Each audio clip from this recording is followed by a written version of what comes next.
Hi guys, Creative Katie, Karen Burchill here. Welcome to my channel and an art journal tutorial. So when you don't know where to start with what you love. And I love the combination of this bright aqua, it's Liquitex Basics, and dioxazine purple. And I'm mixing them right out of the container on a plain page. I didn't gesso this page. It just wasn't necessary for what I'm going to do. I've taped off the edge. This is in my 9x12 Canson Mixed Media journal, and I've taken it off the coils just to make it easier. Now that gives me a flat page. At the end, I'm going to put all the pages back in the coil and bind it up, and I'll decorate the cover. So back to this, they're Liquitex Basics. They're in the little tubs because they were at the end of the tube, and I cut the tube open and I put the paint in these little plastic cups that I'm finishing up. It's amazing how much paint is in there when you can't squeeze any more out. Now I'm mixing these together and I want to get kind of ethereal, kind of smoky, cloudy look because I also am planning to put stars on this, and I kind of wanted the feel of a night sky.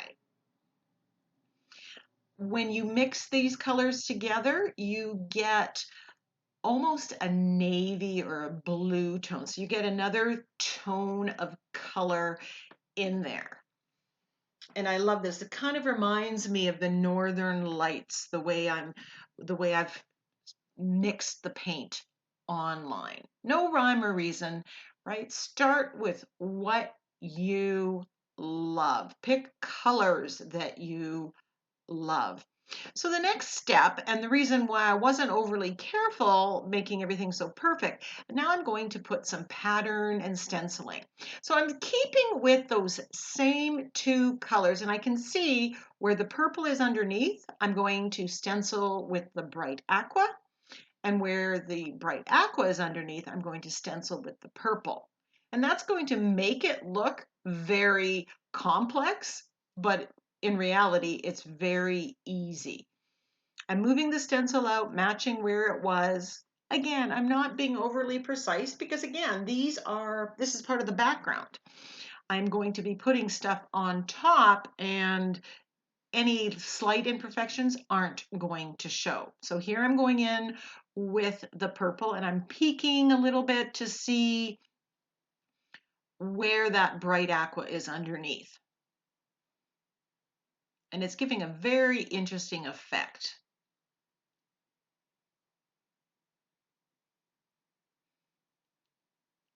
Now I chose this stencil, Quadrifoil Reverse from the Crafter's Workshop, because I know I'm going to put stars on. And the shape is reminiscent of stars. It's kind of got the sharp edges a little bit. It's not round like some.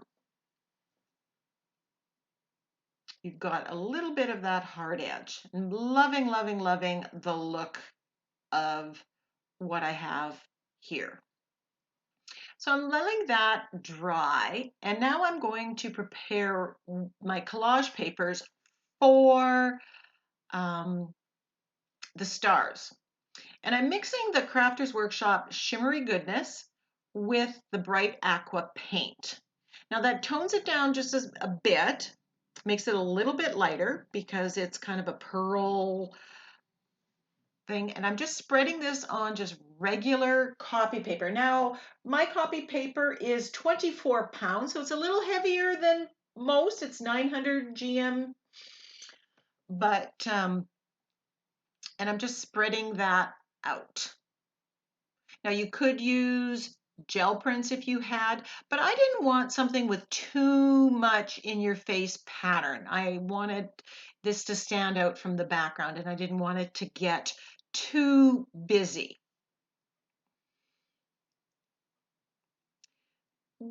Before it dried, I grabbed my shelf liner and I'm pressing in it. This is giving a little bit of pattern, but not in your face. Once that's dry, I have my star template and I am just cutting out my stars. And I'm not overly precise. I don't care if they're not exact. Testing it, I really like how that bright aqua is just shining off that background. And so I'm going for 5 stars. An odd number always seems to work better.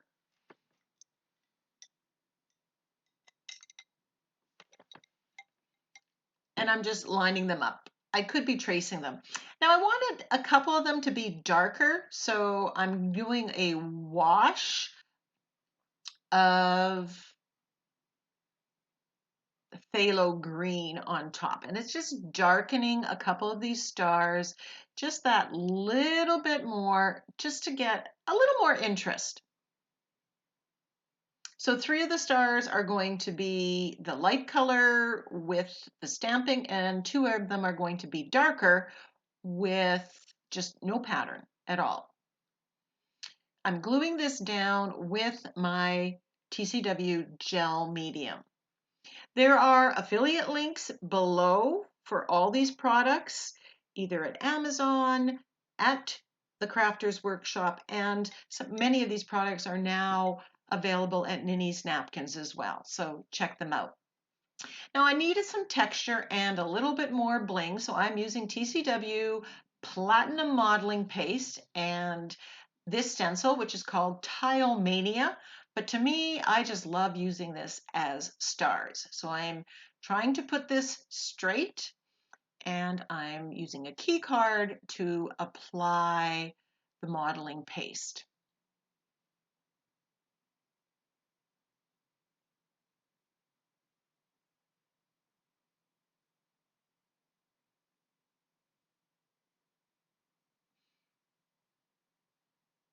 And I get a little carried away and I put up probably a few too many. I think it may have looked better with less, but who doesn't love texture and bling? I cut out the sentiment, dream big, sparkle more, shine bright. And I'm gluing the sentiment down. I use this big, bold font and I semi-fussy cut around it so it has this border of white that makes it stand out.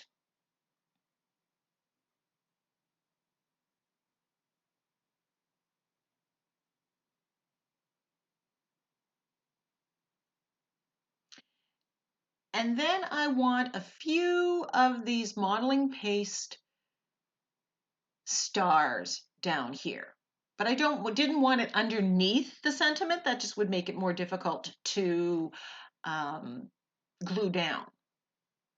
So I can see where the sentiment is and I can avoid it, and I'm just putting it selectively. And I wish I had done this more selectively on the top half so it didn't get so linear. So it doesn't, no matter how many times you do it, sometimes you still end up making a mistake. Now, I had a lot of seepage with the modeling paste for whatever reason today. And here I'm just touching it up and I'm just taking either the dioxazine purple or the bright aqua or a mixture and a fine brush and just touching up where there was seepage. I'm covering it up, blending it into the background so you don't see that. Your eye isn't drawn to it. Do you need to do this? No. But if you are one of those people like me sometimes that this bothers, this is a workaround. This is what you can do.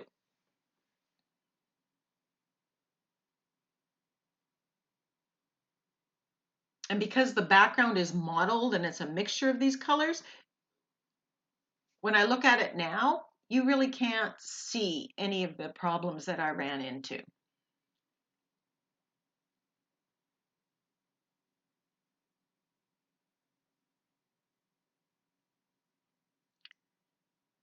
Now that the modding paste is all dry, I want to make these stars stand out a little bit more. So I am shading with the float acrylic technique with my angle brush and black paint.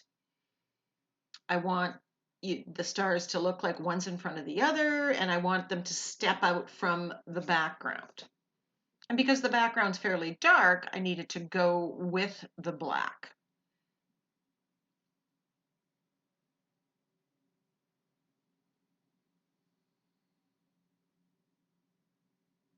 And you can see the difference that it makes.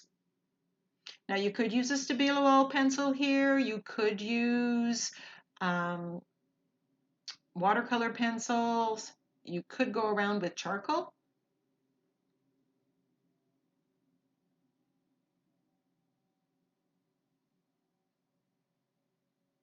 Lots of ways to get the same effect.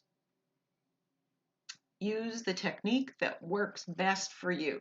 The benefit of doing it with the floating acrylic is that acrylic paint, when it's dry, is going to be permanent, and I don't have to worry about reactivating. I'm just shading around or edging the page as well.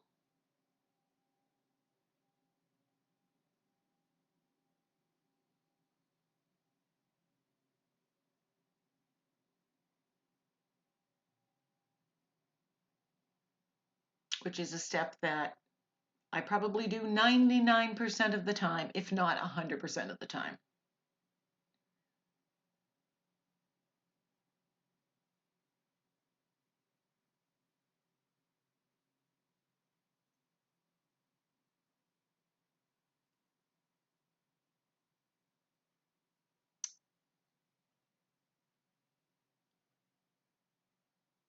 Now I'm going to do some splatters with black, just to add another layer. This also, the splattering tends to hide, because it's another layer, it tends to hide any imperfections that are below. It just kind of masks it, which is interesting. And if you blob it on somewhere, you can use a baby wipe and pick it up quickly.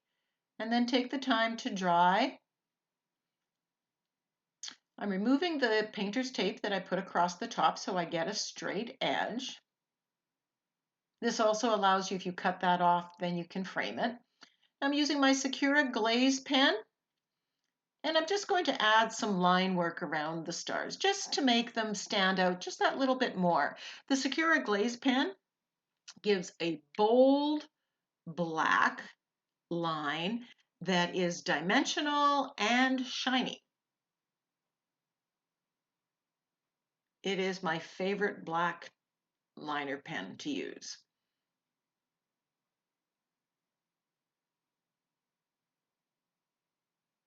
I've gone through numerous of these, and you use every bit of it. It's gone over texture, it's gone over acrylic paint. It just has it's just super.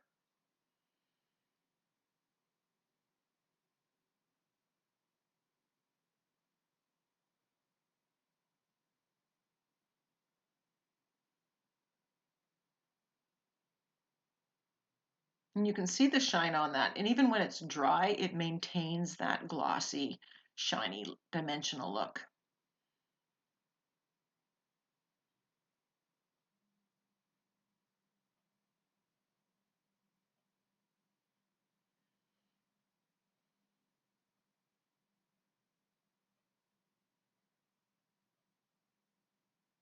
Thank you so much for joining me. There are close-up pics of the finished project. I hope you give this one a try. Start with what you love. What two colors will you pick? Bye for now.